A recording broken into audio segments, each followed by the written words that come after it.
윤석열 정권 탄생 1등 공신 조국 흑서 5인방의 몰락. 전지훈 사회운동가 연속성과 교차성 저자. 윤석열 정부 집권 1년이 지나가고 있는 시점에서 만약 누군가 한 번도 경험해보지 못한 나라 민주주의는 어떻게 끝장나는가를 다시 들춰본다면 매우 씁쓸한 경험이 될 것이다. 최근에 부정적으로 유명해진 권경애와 진중권, 김경률, 서민, 강양구 등이 함께 쓴 이 책은 검찰, 언론 사태 속에서 만들어져 2020년 가을에 출판된 책이었다. 정치검찰과 족벌 언론들이 주도한 이 사태 속에서 중요한 구실을 한 또 다른 집단이 바로 지식인 명망가들이었다.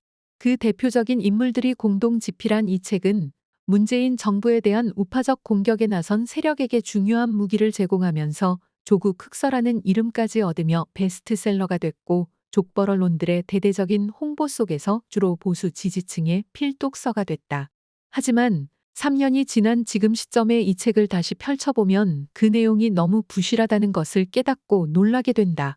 그냥 5명의 지식인이 모여서 나눈 인상비평 수준의 만담을 그대로 책으로 옮긴 것이기 때문이다. 그래서 개인적 경험과 인상, 추정을 넘어선 탄탄한 논리 구조나 명백한 근거들을 찾기는 어렵다. 이를 바탕으로 책에서 주장하는 것은 요약하자면 다음과 같다. 위선적이고 탐욕스러우면서 멍청하고 능력도 없는 주로 NL 운동권 출신의 586들이 광기 어린 팬덤들에 의존해서 한국 사회와 민주주의를 파괴하고 있다. 공정과 상식이 무너지면서 한 번도 경험해보지 못한 나라가 되고 있고, 그나마 윤석열과 검찰이 그것에 맞서고 있다. 다시 읽어보기에는 시간이 아까운 점이 있는 이 책에서 계속 반복되는 것은 586 정치인에 대한 증오심, 민주당 지지자들에 대한 경멸, 자유민주주의가 파괴되고 있다는 공포이다.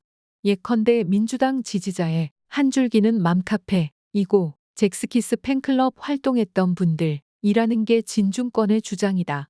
서민은 박사모보다 훨씬 시끄럽고 뻔뻔스러운 존재들이라고 말한다. 또 진중권은 민주당이 우리를 거의 북한 같은 사회로 이끌고 있다고 주장한다. 그러면서 유일하게 검찰다운 검찰의 모습을 보여온 윤석열과 검사 집단을 칭찬한다. 이 책의 필자들은 그 후에도 문재인 정부 아래에서 자유민주주의가 파괴되고 인민민주주의, 연성독재, 전체주의로 변화하고 있다는 설득력 없는 과장과 호들갑을 반복했다. 심지어 권경애는 자신의 책에서 문재인 정부를 파시즘으로 설명했다. 이 지식인들이 이런 판단과 주장을 하면서 모이게 되는 가장 중요한 계기는 당연히 조국 사태였는데, 이 책에서도 3분의 1가량은 그 문제를 다루고 있다. 그 내용의 거의 전부는 조국 장관과 가족이 사모펀드를 통해 권력형 비리를 저질렀다는 것이다.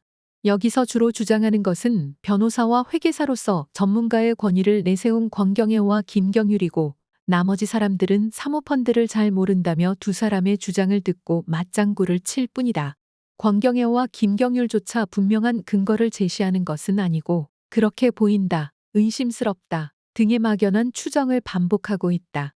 이들이 사모펀드에 집중한 것은 조국몰이의 핵심 근거와 핑계가 처음부터 사모펀드와 권력형 비리에 있었기 때문이다. 윤석열 검찰과 족벌 언론이 초기부터 집중하며 명분을 삼았던 것도 사모펀드였다. 입시비리와 불공정의 문제는 사모펀드에서 특별한 것이 나오지 않으면서 뻗어나간 전형적인 별건 수사였고 격가지였다. 봉사활동 시간과 표창장 등만으로 검찰과 언론이 이렇게 전무후무한 난장판을 벌이는 것은 누가 봐도 상식적이지 않았을 테니 말이다. 그래서 사모펀드에 투기하면서 권력형 비리를 저지르고 팬덤들을 선동해 나라를 망치고 있는 586에 맞서 공정과 상식을 지키려는 정의로운 윤석열 검찰이라는 프레임이 만들어졌다. 진중권, 김경률, 서민, 강양구, 권경애는 이후에도 2020년 윤미향 의원에 대한 전사회적 마녀사냥이 벌어질 때 가장 저열하고 잔인한 표현들로 윤 의원을 괴롭혔고, 이문정 검사 등 검찰 권력에 맞서는 양심적 인사들을 비아냥거리고 공격하는 데 앞장섰다. 예컨대 진중권과 강양구는 이문정 검사가 민주당 공천받으려고 저러는 것이라고 모독했다. 이들이 SNS에 올리는 이런 발언들은 거의 언제나 족벌 언론들에 의해서 실시간으로 수없이 퍼날라졌고, 국민의힘은 그것을 자신들 주장의 근거로 삼았다. 국민의힘과 족벌 언론들이 그렇게 한 것에는 이유가 있었다. 먼저 민주당 586 정치인을 역겹고 구역질나는 인간들로 묘사하면서 매도하는 속 시원한 표현들을 대신 써주었기 때문이다. 언론이나 정치인이 직접 하기 어려운 표현을 혐오 전문가들이 해주면 그것을 그대로 인용하고 옮기면 그만이었다. 자극적이고 선정적인 표현들은 문재인 정부와 민주당에 대한 우파 지지층이나 중도층의 분노와 혐오감을 끌어올리는 데 최고의 무기였다. 무엇보다 이들이 운동권 출신의 진보 지식인으로 구분되어 왔다는 것이 중요했다. 운동권 출신의 진보 지식인들도 민주당을 비판하고 윤석열을 지지하고 검찰을 편들고 조선일보와 비슷한 주장을 하고 있다는 것은 중도층이나 진보 지지층의 여론까지 움직였다. 비슷한 주장을 보수우파 쪽의 지식인이나 명망가가 아무리 반복해도 도저히 얻을 수 없는 효과가 있었던 것이다. 예컨대 경총 관계자가 백날 장기투쟁 비정규직 노동자들을 비난하는 것보다 김경률이 고공농성이라는 돈벌이 같은 칼럼을 중앙일보에 써서 이런 게 사실은 재벌을 협박해 돈 뜯어내는 방법이라고 내부 고발하도록 만드는 게 재벌들에게 유리한 여론을 조성하는 데 훨씬 더 효과적이었다. 족벌 언론이나 보수 종편들이 운동권 출신이면서 이제는 진보 진영을 비판하는 사람들을 최고의 값어치를 매겨서 모셔가는 이유가 여기에 있었다. 검찰 권력과 족벌 언론이 공정과 상식이라는 프레임을 만들어내고 결국 윤석열 집권이라는 결실을 맺기까지 이들의 구실을 과소평가하기 어렵다. 이들은 박근혜 탄핵 이후 사분오열과 지리멸렬을 벗어나지 못하던 보수우파 정치 세력의 공백을 메우며 스스로도 인정하듯이 장외야당 노릇을 톡톡히 해냈다. 그래서 운동권 출신이면서 진보적 지식인이라는 훈장을 단 사람들이 민주당을 비판하고 반대한다면서 사실상 보수우파 정치 세력을 돕는 현상이 계속됐다. 지난 대선 때 이들은 직간접적으로 국민의힘 후보인 윤석열의 승리를 도왔다고 할 수 있다. 실제로 대선 초기에는 공동선대위원장 자리 등 선대위 합류도 제안받았다. 진중권, 권경에는 금태섭과 함께 선후포럼을 만들어서 윤석열과 초청대담을 나누며 힘을 실어줬다. 결국 윤석열은 대선에서 승리했고 조국 흑서 지식인 5인방의 승승장구도 계속될 것 같았다.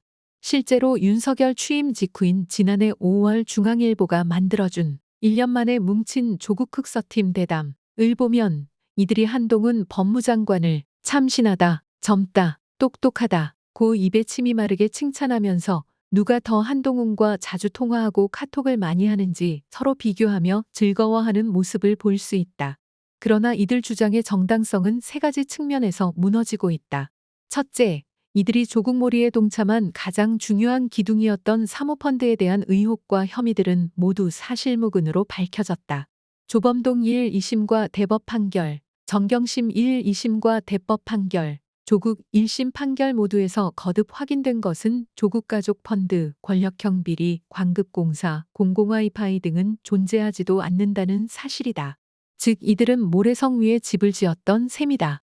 둘째, 민주주의를 파괴하려는 문재인 정부에 맞서며 윤석열 검찰이 공정과 상식을 지킨다는 망상적 주장은 윤석열 집권 1년 만에 무너져 버렸다. 이제 윤석열은 정치적 야심을 품고 검찰총장 자리를 이용해 검찰개혁에 반대했던 것이며 윤석열 정부야말로 민주주의를 파괴하고 있다는 것을 누구도 부정하기가 어려운 상황이다. 셋째, 지식인 5인방 개개인의 신뢰성과 도덕성도 무너졌다. 이들은 모두 명문대 출신의 특권 전문직들로서 지나치게 독선적이고 절대로 자신들의 오류를 성찰하지 않는 모습을 보여왔다. 이제는 족벌 언론과 보수 종편의 단골 기고자와 출연자가 됐으며 강약약강의 태도로 여전히 검찰 권력을 옹호하고 있다는 공통점도 있다.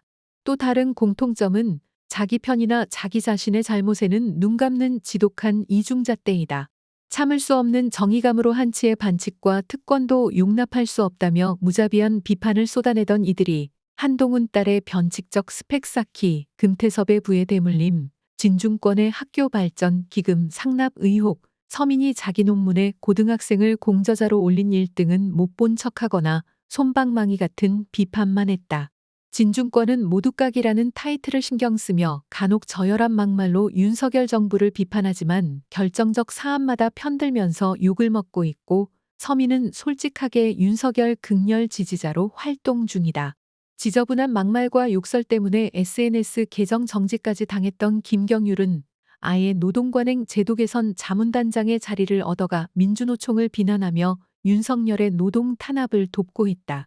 강양구는 오세훈의 언론 장악 속에 TBS 사장 자리에 후보로 나섰다가 물을 먹었고, 권경에는 최근 학교폭력 피해자 유가족에게 씻지 못할 고통을 가한 사실이 드러나 무수한 질타를 받고 있다.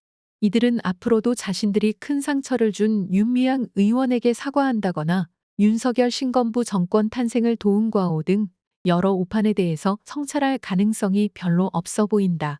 그렇다고 갈수록 그 실체가 드러나면서 위기로 치닫고 있는 윤석열 정부와 함께 몰락할 생각도 없을 것이다. 자신들의 영향력을 유지할 수 있는 또 다른 공간을 찾을 것이다. 김경률이 금태섭 등과 함께 다른 미래를 위한 성찰과 모색 포럼을 만든다는 소식은 그것과 관련이 있다. 금태섭은 민주당에서 나와서 윤석열의 대선 승리를 도우며 자신이 평소 말하던 가치와 정반대되는 길을 가버린 대표적인 정치인이다. 이들은 안철수가 윤석열의 품에 안기며 버리고 가버린 제3지대를 자신들이 차지할 수 있다고 보는 것 같다.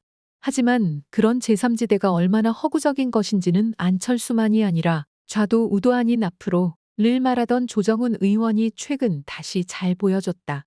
최저임금을 적용하지 않는 월 100만 원의 외국인 가사도우미를 저출생의 해결책으로 제시하며 국민의힘과 손잡고 법안 발의에 나선 것인데, 탈이념 실용주의 의 실체는 인종차별이었던 셈이다.